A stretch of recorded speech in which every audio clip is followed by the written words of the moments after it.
Hello friends, welcome back to my channel.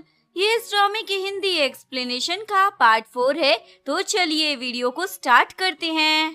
शीजिन उसे बताने आती है, मुझे इस बारे में कुछ भी पता नहीं था। यान बोलता है मुझे 2 घंटे के लिए बाहर जाना है। यान उसे मना कर देती है, पर तभी शाओ आकर उसे बोलता है तुम्हारा असिस्टेंट कुछ टाइम के लिए जाना चाहता है तो जाने क्यों नहीं देती, और वो शीजिन को खींचकर अंदर ले जाता है। शीजिन उसे बोलती है मैंने कब कहा कि मैं तुम्हारी फियांसी हूँ। हमारे पेरेंट्स ने वो सब बस मजाक में बोल दिया था, और तुम्हें ये सब बोलने से पहले एक बार पूछना तो चाहिए था ना।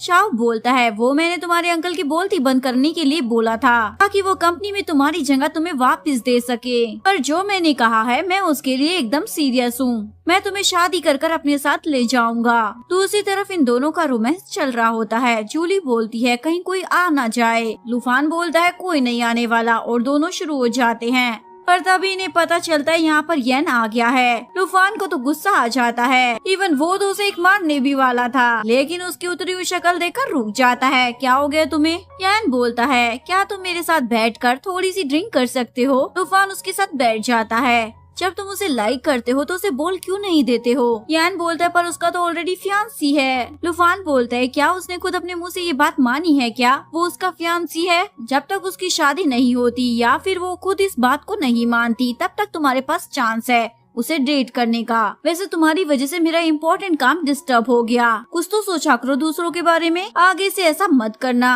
और वो उसके बाद वापस जूली के पास आ जाता है। देखा ना मैं जल्दी वापस आ गया, लेकिन तभी लुढ़क जाता है। बेचारी जूली तो उसका इंतजार करती रह जाती है। इधर येन उसी जगह पर आता है जहाँ पर वो शीजिन के साथ घूमने आया था। वहाँ पर उसे शीजिन की ड्रेस का जिप भी मिल जाता है। येन की लोकेशन से पता चल जाता है वो कहाँ पर है, तो वो भी वहाँ पर आ जाती है। शीजिन बोलती है मैंने तुम्हें 2 घंटे का वक्त दिया था, अब खत्म हो गए हैं। येन तो उसे देखकर बहुत ज्यादा खुश हो जाता है। शीजिन पूछती है तुमने इतनी ज्यादा पी क्यों रखी है, लेकिन येन तो उसे हक कर लेता है जिससे शीजिन को भी कोई प्रॉब्लम नहीं होती। घर आने के बाद येन उसके लिए खाना बनाता है। शीजिन उसे समझाती है मुझे उस फियांसी वाली बात के बारे में कुछ भी नहीं पता था, मुझे नहीं लगा था वो सबके सामने ऐसे बोल देगा, मैं उसे समझा दूंगी। वैसे तुम उस जगह पर क्यों गए थे? यान उसे दिखाता है मैं इस सिप को लेने के लिए गया था। नेक्स्ट डे शाओ शीजिन को मैसेज करता है आज तुम्हें मेरी ग्रैंडमा से मिलने जाना है। शीजिन को वहाँ जाने में अजीब लग रहा था, इसलिए येन बोलता है मैं भी तुम्हारे साथ चलूंगा।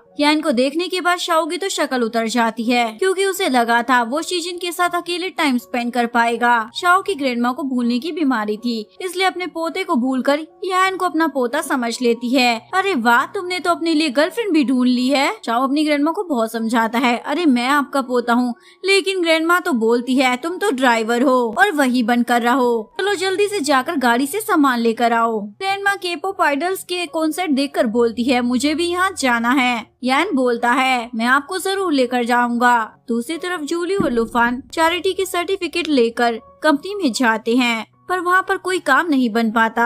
वापस आते वक्त शीजिन शाओ से पूछती है भाई तुम अब्रॉड कब वापस जा रहे हो? शाओ बोलता है इस बार तो मैं तुम्हें लेने आया हूँ तो तुम्हें लेकर ही जाऊंगा। घर पहुँचने के बाद जूली शीजिन को बताती है वो सर्टिफिकेट किसी ने भी कंपनी में एक्सेप्ट नहीं किए, क्योंकि कंपनी में अब लोग ही नहीं बचे, सब छोड़कर जा रहे हैं। कंपनी काफी लॉस में चल रही है। शाओ बोलता है मैं तुम्हारी हेल्प कर सकता हूँ, वैसे भी मैंने तुम्हारे अंकल के साथ मीटिंग फिक्स की है जहाँ पर हम दोनों को जाना है। इवन शाओ तो अपने साथ एक रेनोवेटर भी लाया था ताकि वो शीजिन के घर को अच्छे से देखकर अब्रॉड में भी उसके लिए वैसा ही घर बना सके। शीजिन बोलती है ये सब करने की क्या जरूरत है, लेकिन शाओ नहीं मानता, उसे लेकर बेडरूम में आ जाता है बेडरूम दिखाने। रेनोवेटर बोलता है पर इस बेड पर तो 2 लोग सोते हैं ना। शाओ को लगता है जरूर जूली के साथ शीजिन सोती होगी, इसलिए उसका नाम ले देता है। इवन ये तो शीजिन की अलमारी भी देखने वाला था, पर शीजिन उन्हें बाहर भेज देती है। पीछे से शाओ उसकी अलमीरा देख लेता है, जहाँ पर वो येन के कपड़े देखकर समझ जाता है ये शीजिन के साथ रहता है, इसलिए वो शीजिन को बोलता है मुझे बाहर कपड़े खरीदने जाना है, तो क्या मैं तुम्हारे असिस्टेंट को अपने साथ लेकर जा सकता हूँ?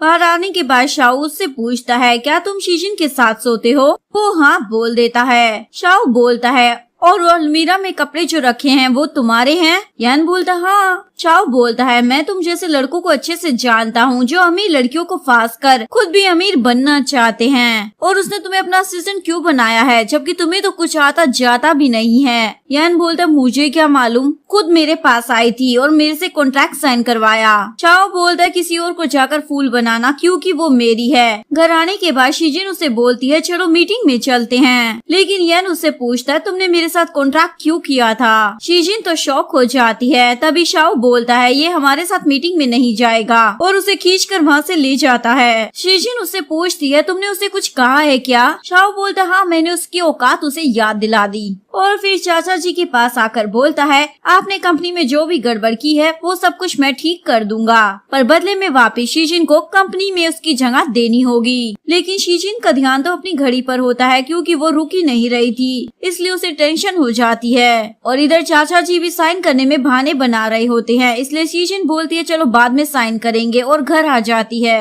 यान इसके लिए सारा खाना बनाकर घर से जा रहा होता है कि तभी शीजिन घर पहुंच जाती है। तुम कहाँ जा रहे हो। यान उसे कॉन्ट्रैक्ट के पैसे वापस करता है। मैं तुम्हारे असिस्टेंट बनने के काबिल नहीं हूँ, इवन मैं तुम्हारी कोई हेल्प भी नहीं कर सकता, सिर्फ शाओ ही है जो तुम्हारी हर मामले में हेल्प कर सकता है। तभी शाओ आकर पूछता है तुम गई नहीं अभी तक। यान शीजिन से पूछता है तुमने मुझसे कॉन्ट्रैक्ट क्यों किया था, लेकिन शीजिन शाओ के सामने वो घड़ी वाली बात नहीं बता सकती थी, इसलिए यान वहाँ से चला जाता है। शीजिन भी उसे रोकने जाती है पर शाओ उसे रोक लेता है। तुम्हारा किसी और लड़की के साथ एक घर में रहना सही नहीं है, मैं तुम्हारा फियांसी हूँ, बाहर वाले क्या क्या बातें बनाएंगे। शीजिन बोलती है किसने कहा तुम मेरे फियांसी हो। हमारे पेरेंट्स जो कि अब इस दुनिया में है भी नहीं, उन्होंने मजाक में ये बात बोल दी थी। और शाओ से अपना हाथ छुड़वाकर येन को ढूंढने के लिए चली जाती है। और इधर शाओ शीजिन के साथ अपनी वाली फोटो देखकर दुखी हो रहा होता है। शीजिन को येन कहीं भी नहीं मिलता, इसलिए थक हार कर घर वापस आ जाती है। घर पर उसे येन का लेटर मिलता है जिसमें उसने शाओ के लिए लिखा होता है कि शीजिन को क्या पसंद है, वो कब क्या खाना पसंद करती है। ये देखकर शीजिन तो रोने लग जाती है। शाओ को भी अब शीजिन के लिए बुरा लग रहा होता है। मुझे तुम्हारे असिस्टेंट को ऐसे यहाँ से जाने नहीं देना चाहिए था। शीजिन बोलती है वो मेरा असिस्टेंट नहीं था।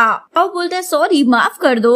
नेक्स्ट डे शाओ चाचा जी से मिलने आता है और उन्हें मना लेता है। मैं आपके सारे घपलों को कवर कर लूंगा, पर आप प्लीज ये सीईओ की पोजीशन शीजिन को वापस कर दे। चाचा जी भी मान जाते हैं। जिसके बाद शाओ शीजिन को ये बात बता देता है और बोलता है मैं अब्रोड वापस अकेला जा रहा हूँ।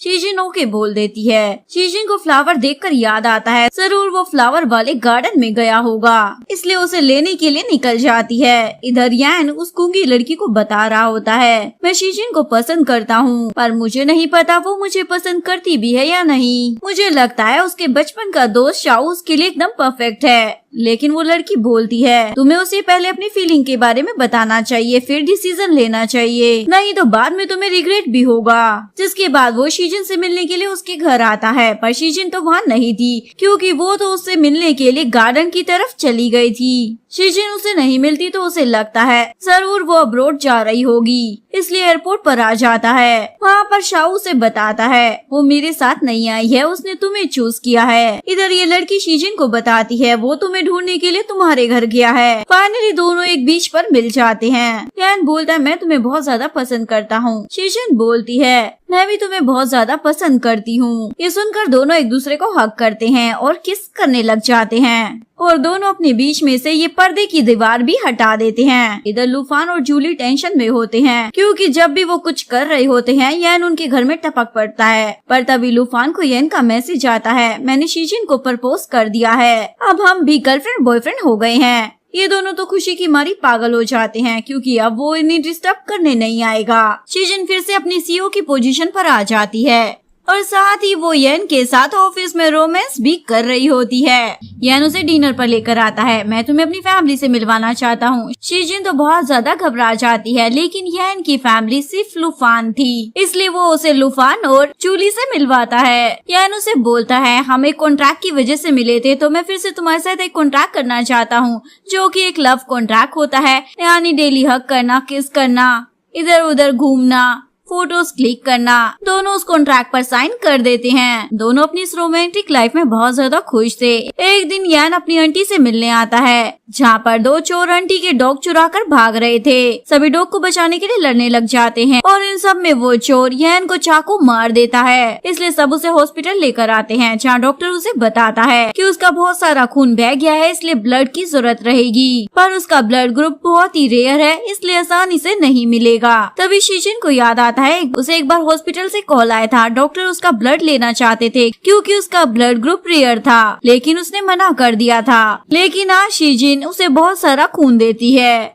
डॉक्टर उसे बोलता है सारा खून आप ही दोगे क्या? अब ये ब्लड ग्रुप आसानी से मिलता नहीं, इसलिए वो ही सारा खून दे देती है। इन सब में उसी की हालत बिगड़ जाती है। साथ ही उसकी घड़ी रुककर रिवर्स मोड की जगह सीधी चलने लग जाती है, जिसके बाद वो उसी जगह पर पहुंच जाती है। वो आदमी फिर से उसे बोलता है तुमने कब से लेने की जगह देना शुरू कर दिया? चलो अच्छा ही है, इसीलिए तुम्हारी जान बच गई। तुमने किसी को अपना टाइम दिया तो आज तुम्हें भी जीने का टाइम मिल गया, यानी कि तुम अब अपनी लाइफ में अच्छे से रह सकती हो। साथ ही उसके हाथ से वो घड़ी भी गायब हो जाती है। शीजिन पूछती है पर यान बच गया है क्या? वो आदमी बताता है नहीं, वो अब इस बस में हमारे साथ जाएगा।